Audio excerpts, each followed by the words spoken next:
नमस्कार विद्यार्थी मित्रांनो, स्वागत आहे तुमचं SK MPSC अकॅडमी या आपल्या यूट्यूब चॅनलमध्ये। आज दिनांक 26 मे 2024 वार आहे रविवार। तुमच्यासाठी घेऊन आलो आहे संपूर्ण वृत्तपत्र विश्लेषण, ज्यामध्ये आपण Loksatta newspaper, the Indian express, the Hindu हे जे न्यूजपेपर आहेत या न्यूजपेपरमध्ये ज्या काही न्यूज स्पर्धा परीक्षा दृष्टिकोनातून आपल्यासाठी महत्त्वाचे असतात त्यांना या ठिकाणी आपण डिस्कस करत असतो। मागच्या 2-3 दिवसापासून काही टेक्निकल कारणामुळे या ठिकाणी आपण डिस्कशन घेऊ शकलो नव्हतो, तर आज या ठिकाणी जे काही मागच्या काही दिवसातील जे काही महत्त्वाचे न्यूज आहेत त्यांनाही या ठिकाणी आपण कव्हर करण्याचा प्रयत्न केला आहे।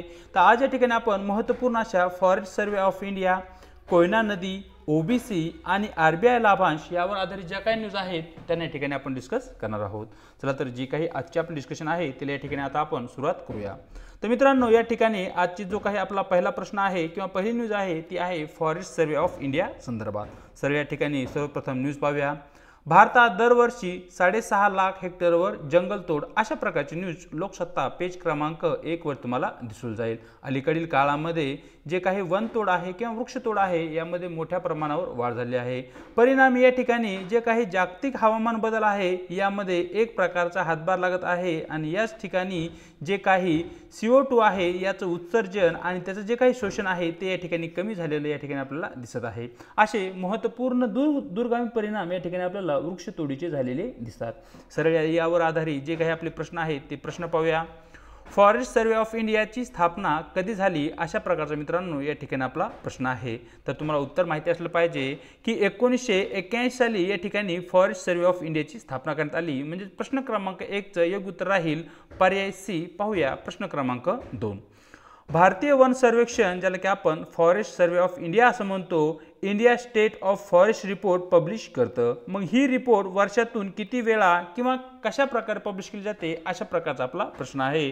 त्या ठिकाणी तुम्हाला माहिती असलं पाहिजे की फॉरेस्ट सर्वे ऑफ इंडिया, ज्याला की आपण भारतीय वन सर्वेक्षण म्हणतो, ते India state of forest report ही प्रत्येक 2 वर्षांनी या ठिकाणी पब्लिश करतं। म्हणजे जो काही प्रश्न क्रमांक 2 आहे याचं या ठिकाणी आपलं योग्य उत्तर राहील पर्याय B, द्विवार्षिक। तर या ठिकाणी थोडक्यात आपण जो काही फॉरेस्ट सर्वे ऑफ इंडिया आहे त्या संदर्भात जे महत्त्वाचे पॉईंट आहेत त्यांना या ठिकाणी आपण समजून घेण्याचा प्रयत्न करणार आहोत। सर्वप्रथम तुम्हाला माहिती असलं पाहिजे की फॉरेस्ट सर्वे ऑफ इंडियाची स्थापना कधी झाली, तर 1981 साली या ठिकाणी फॉरेस्ट सर्वे ऑफ इंडियाची स्थापना करण्यात आली। या ठिकाणी जो काही स्थापना उद्देश होता तो उद्देश म्हणजे आपल्या देशातील जी काही वन संपत्ती आहे तिचं मूल्यांकन करणे आणि तिचं निरीक्षण करणे हे महत्त्वपूर्ण कार्य या ठिकाणी फॉरेस्ट सर्वे ऑफ इंडियाची असलेले आपल्याला दिसतात। या संबंधित जे काही मंत्रालय आहे ते आहे पर्यावरण, वन आणि हवामान बदल मंत्रालय। या ठिकाणी जे काही फॉरेस्ट सर्वे ऑफ इंडिया आहे त्याचं जे काही मुख्यालय आहे ते या ठिकाणी आपल्याला डेहराडून, उत्तराखंड या ठिकाणी दिसतं। आणि India state of forest survey हा जो रिपोर्ट आहे तो प्रत्येक 2 वर्षांनी या ठिकाणी फॉरेस्ट सर्वे ऑफ इंडियाकडून पब्लिश केला जातो। या रिपोर्टच्या माध्यमातून आपल्या देशामध्ये किंवा आपल्या देशातील जे काही राज्य आहेत त्या राज्यामध्ये कशा प्रकारे जी वन संपदा आहे तिची स्थिती कशा प्रकारे आहे, कुठे मोठ्या प्रमाणात वृक्षतोड होत आहे, कुठे चांगल्या प्रकारे वन्य संरक्षण केलं जात आहे आणि कुठे चांगल्या प्रकारे झाडांची लागवड केली जात आहे या संदर्भात एक सविस्तर माहिती या रिपोर्टच्या माध्यमातून आम्हाला माहिती होत असते। या ठिकाणी फॉरेस्ट सर्वे ऑफ इंडिया विविध तंत्रज्ञानाचा वापर करत आहे, ज्यामध्ये वनस्पतीचं मूल्यांकन करण्यासाठी उपग्रह प्रतिमा आणि रिमोट सेन्सिंग हे जे तंत्रज्ञान आहे या तंत्रज्ञानाचा या ठिकाणी फॉरेस्ट सर्वे ऑफ इंडियाकडून वापर केला जातो, हेही तुम्हाला या ठिकाणी माहिती असणं आवश्यक आहे।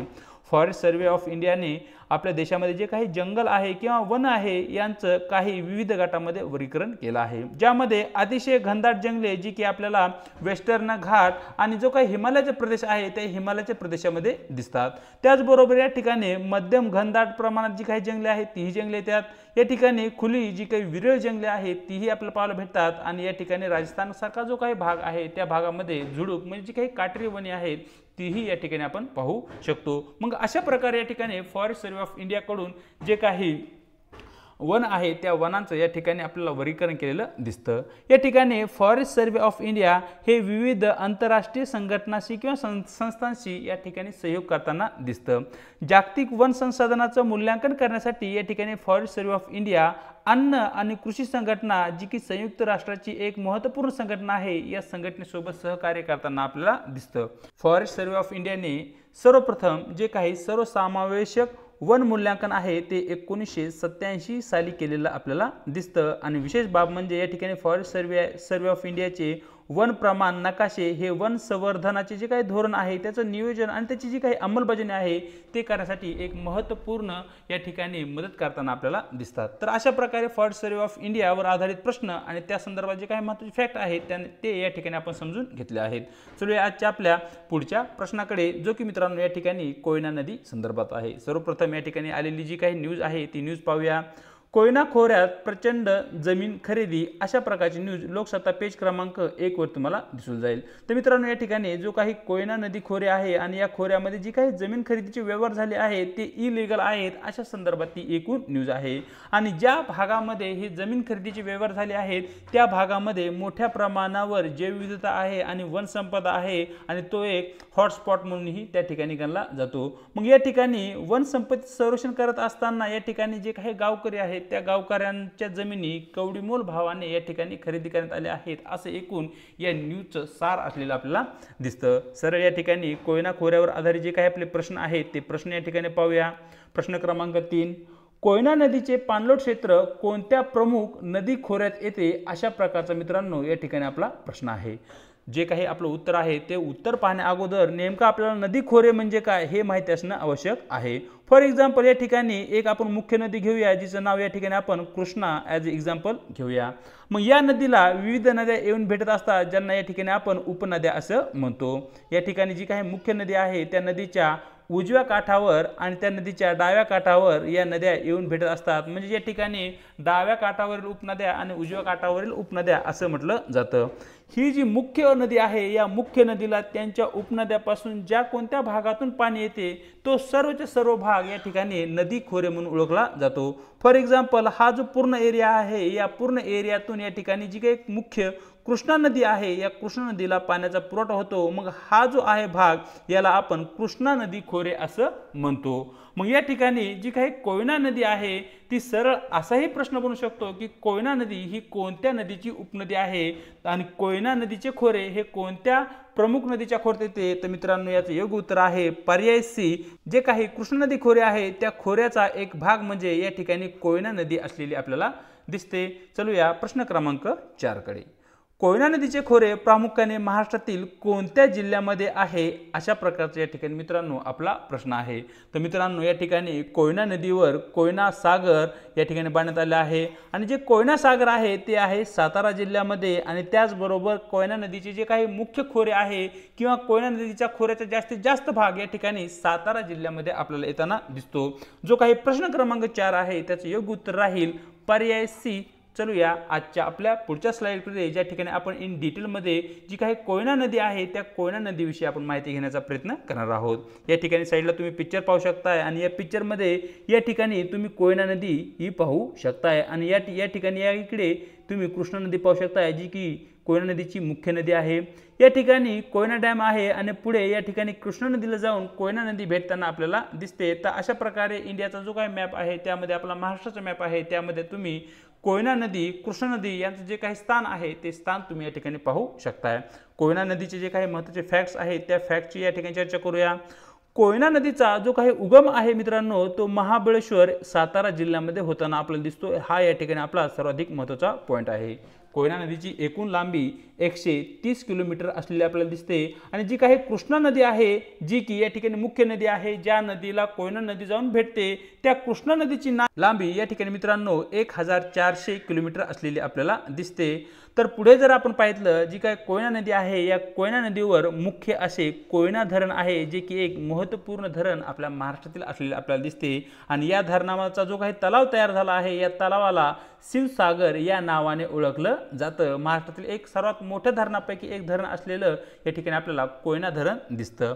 जे काही कोयना नदी खोरे आहे या कोयना नदी खोऱ्यामध्ये आपल्याला कोयना वन्यजीव अभयारण्य जे की जैवविविधतेने समृद्ध आहे असे अभयारण्य या ठिकाणी आपल्याला आढळते। कोयना नदीचा जो काही डॅम आहे त्या डॅमवर या ठिकाणी जलविद्युत प्रकल्पही स्थापित करण्यात आला आहे आणि विशेष बाब म्हणजे जे काही कोयना धरण आहे ते कोयना धरणाचा जलाशय या ठिकाणी भूकंप प्रवण क्षेत्रामध्ये येतो, म्हणजे ज्या ठिकाणी जास्त भूकंप होण्याची शक्यता आहे असे जे काही क्षेत्र असते त्याला या ठिकाणी आपण भूकंप प्रवण क्षेत्र असे म्हणतो। तर असे या ठिकाणी महत्त्वपूर्ण कोयना नदी आणि तिचे जे काही महत्त्वाचे फॅक्ट्स आहेत ते या ठिकाणी पाहितले। त्याचबरोबर जी काही कोयना नदी आहे त्या कोयना नदीच्या उपनद्याही या ठिकाणी आपल्यासाठी महत्त्वाच्या आहेत। या ठिकाणी एकूण 4 नद्या या कोयना नदीच्या मुख्य आहे उपनद्या आहेत, ज्यामध्ये नंबर 1 आहे सोळशी नदी, नंबर 2 वर आहे मेथा नदी, नंबर 3 वर तुम्ही पाहू शकताय कोलकी आणि नंबर 4 वर यात तुम्ही मंद्रांडी नदी पाहू शकताय। तर मित्रांनो या ठिकाणी या नद्याविषयी तुम्हाला माहिती असणं आवश्यक आहे। या ठिकाणी एक ट्रिक आपण बनवली आहे, त्या ट्रिकच्या माध्यमातूनही तुम्ही कोयना आणि त्याच्या जी काही उपनद्या आहेत त्यांची माहिती घेऊ शकताय। तर या ठिकाणी ट्रिक अशी आहे पहा, सेरा मंकी किंग मूवी, तुम्ही जी हॉलिवूडची मूवी आहे खास करून चायनीज मूवी मंकी किंग याविषयी तुम्हाला माहिती असेल, मग त्या ट्रिकवरून तुम्ही या ठिकाणी ही जी ट्रिक आहे ती या ठिकाणी तुम्ही लक्षात ठेवू शकताय। सेरा स्टँड फॉर सोलाशी, मंकीज स्टँड फॉर मेथा, किंग स्टँड फॉर कोलकी आणि जी काही मंद्रांडी नदी आहे इट स्टँड फॉर मूवी। म्हणजे या ठिकाणी कसल्याही प्रकारचं लॉजिक आपण लावू शकत नाही। जेव्हा आपण ट्रिक बनतो त्याचे कसलेही रूल्स वगैरे नसतात, ते एक पर्टिक्युलर ट्रिक्स असते आणि ती ट्रिक तर तुम्हाला या ठिकाणी लक्षात ठेवावी लागते। ट्रिक्स पुन्हा एकदा लक्षात राहू द्या, सेरा मंकी किंग मूवी, सेरा नावाची एक मंकी किंग मूवी आहे जी की तुम्ही पाहितली आहे, तुमच्या मित्रांनी पाहितली आहे, अशा प्रकारे तुम्ही ती लक्षात ठेवू शकताय, सेरा मंकी किंग। चलूया आजच्या आपल्या पुढच्या प्रश्नाकडे। पुढे जे काही आपले प्रश्न आहेत ते आहेत ओबीसी, ज्यांना की आपण अदर बॅकवर्ड क्लासेस असं म्हणतो, त्या संदर्भात एक न्यूज होती, ती न्यूज या ठिकाणी पाहूया। बंगालमधील अनेक वर्गाचा ओबीसी दर्जा रद्द, अशा प्रकारची न्यूज लोकसत्ता पेज क्रमांक 1 वर तुम्हाला दिसून जाईल। अलीकडेच बंगालमध्ये जे काही ओबीसी प्रवर्गामध्ये विविध घटकांचा समावेश करण्यात आला आहे, त्या घटकामध्ये बऱ्याचशा घटकांना या ठिकाणी वगळण्यात आला आहे आणि त्या संदर्भात निर्णय उच्च न्यायालयाने दिलेला आहे, अशा संदर्भात एकूण ती न्यूज आहे। या ठिकाणी न्यूज ॲज इट इज जरी आपल्यासाठी महत्त्वाची नसली तरी जो काही ओबीसी प्रवर्ग आहे त्या संदर्भात आपल्याला माहिती असणं आवश्यक आहे। मागच्या काही दिवसामध्ये मराठा ओबीसी जे काय आपल्या महाराष्ट्रामध्ये आरक्षण आहे हा विषय खूप जळून झाला आहे। त्याचबरोबर पश्चिम बंगाल असेल किंवा देशाच्या विविध राज्यांमध्ये आरक्षण हा मुद्दा खूपच चर्चेला आलेला आपल्याला दिसतो, मग त्याविषयी आपल्याला थोडक्यात तरी माहिती असणं आवश्यक आहे। चला तर या ठिकाणी ओबीसीवर आधारित जे काही प्रश्न आहेत ते प्रश्न पाहूया। कोणत्या आयोगाने भारतातील इतर मागासवर्गीय ओबीसी असा प्रथम उल्लेख केला? तर मित्रांनो तुम्हाला माहिती असलं पाहिजे की जो काही मंडल आयोग आहे या मंडल आयोगाने आपल्या भारतामध्ये सर्वप्रथम इतर मागासवर्गीय, ज्याला की आपण अदर बॅकवर्ड क्लासेस ओबीसी म्हणतो, अशा प्रकारचा पहिल्या प्रवर्गाचा या ठिकाणी उल्लेख केलेला आपल्याला दिसतो। प्रश्न क्रमांक 5 योग्य उत्तर राहील पर्याय बी। पाहूया प्रश्न क्रमांक 6, कोणत्या घटनादृष्टीने राष्ट्रीय मागासवर्ग आयोगाला म्हणजेच नॅशनल कमिशन फॉर बॅकवर्ड क्लासेसला घटनात्मक दर्जा देण्यात आला? अशा प्रकारचा मित्रांनो या ठिकाणी आपला प्रश्न आहे। तर ती घटनादृष्टी तुम्हाला माहिती असलं पाहिजे, 102 क्रमांकाची जी काही कॉन्स्टिट्यूशनल अमेंडमेंट ऍक्ट आहे या कॉन्स्टिट्यूशनल अमेंडमेंट ऍक्टच्या माध्यमातून या ठिकाणी नॅशनल कमिशन फॉर बॅकवर्ड क्लासेसला घटनात्मक दर्जा देण्यात आला। म्हणजे जो काही प्रश्न क्रमांक 6 आहे त्याचं योग्य उत्तर राहील पर्याय बी, 102वी घटना दुरुस्ती। पुढे इन डिटेल मध्ये थोडक्यात आपण जो काही ओबीसी प्रवर्ग आहे त्याविषयी थोडक्यात या ठिकाणी माहिती घेण्याचा आपण प्रयत्न करूया। तर या ठिकाणी जो काही मंडल आयोग आहे, ज्या मंडल आयोगाने सर्वप्रथम ओबीसी असा शब्द प्रयोग केला, त्या मंडल आयोगाची स्थापना मित्रांनो 1979 मध्ये स्थापन करण्यात आलेली होती आणि या ठिकाणी इतर मागासवर्गीय असा या ठिकाणी या मंडल आयोगाकडून उल्लेख करण्यात आला होता, तेही या ठिकाणी आपण डिस्कस केलेलं आहे। या ठिकाणी ओबीसी प्रवर्गामध्ये जे काही जातीचे व्यक्ती येतात किंवा नागरिक येतात त्यांना या ठिकाणी आरक्षणाची शिफारस या ठिकाणी मंडल आयोगाकडून करण्यात आली होती की जी या ठिकाणी सरकारी नोकऱ्या आणि ज्या काही शैक्षणिक संस्था आहेत त्यामध्ये आरक्षणाची शिफारस या ठिकाणी करण्यात आली होती आणि जी काही आरक्षणाची शिफारस मंडल आयोगाकडून करण्यात आली होती ती होती एकूण टक्क्याच्या 27%।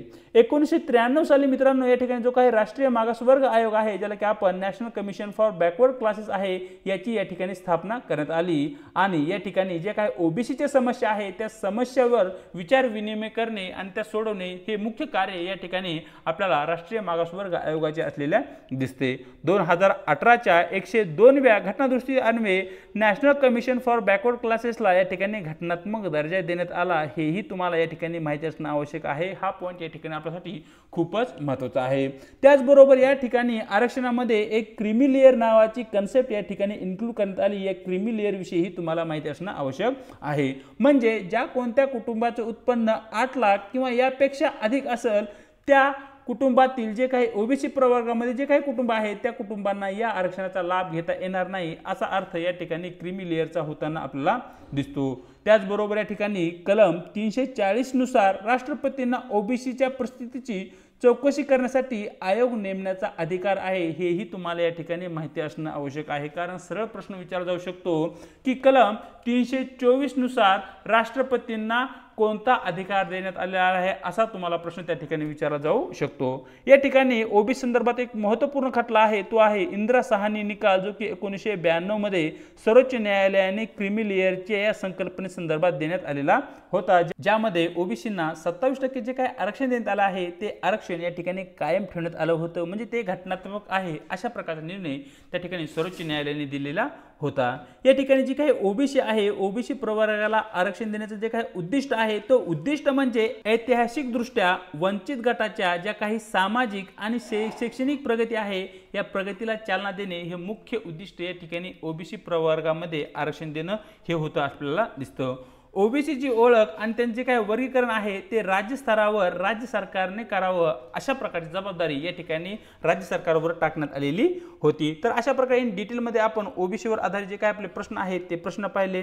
पुढे या ठिकाणी आपण आरबीआयचा जो काही लाभांश आहे आणि त्या संदर्भात जी काही न्यूज आहे ती न्यूज पाहूया।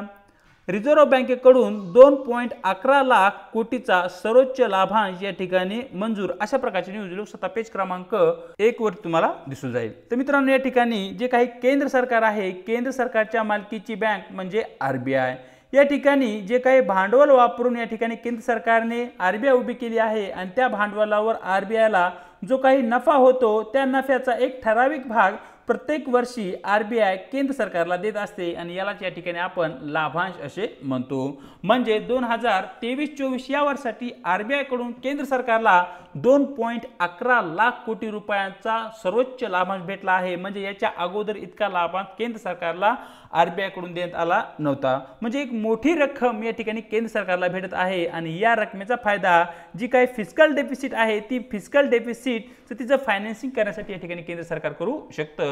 आणि या ठिकाणी जो काही आरबीआय लाभांश आहे, आरबीआय डिव्हिडंड आहे, त्यावर आधारित जे काही प्रश्न आहे ते प्रश्न या ठिकाणी पाहूया।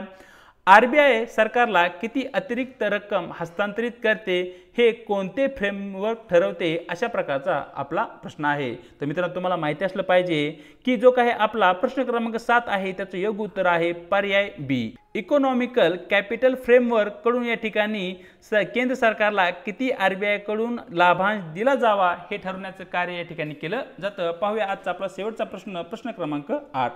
आरबीआय कडून सरकारकडे वार्षिक अतिरिक्त हस्तांतरणास कोण मान्यता देते? म्हणजे जे काही आरबीआय आहे, आरबीआय कडून जो काही केंद्र सरकारला लाभांश देण्यात येतो त्या लाभांशला या ठिकाणी कोण मान्यता देतं हे या ठिकाणी या प्रश्नामध्ये आपल्याला विचारण्यात आलेलं आहे। तर आरबीआयचं जे काही केंद्रीय संचालक मंडळ आहे या केंद्रीय संचालक मंडळाचे अध्यक्ष आरबीआयचे गव्हर्नर असतात आणि हे संचालक मंडळ या ठिकाणी केंद्र सरकारला आरबीआय कडून किती प्रमाणात लाभांश किंवा डिव्हिडंड दिला जावा हे ठरवण्याचं कार्य करतं। म्हणजे जो काही प्रश्न क्रमांक 8 आहे त्याचं योग्य उत्तर आहे पर्याय डी।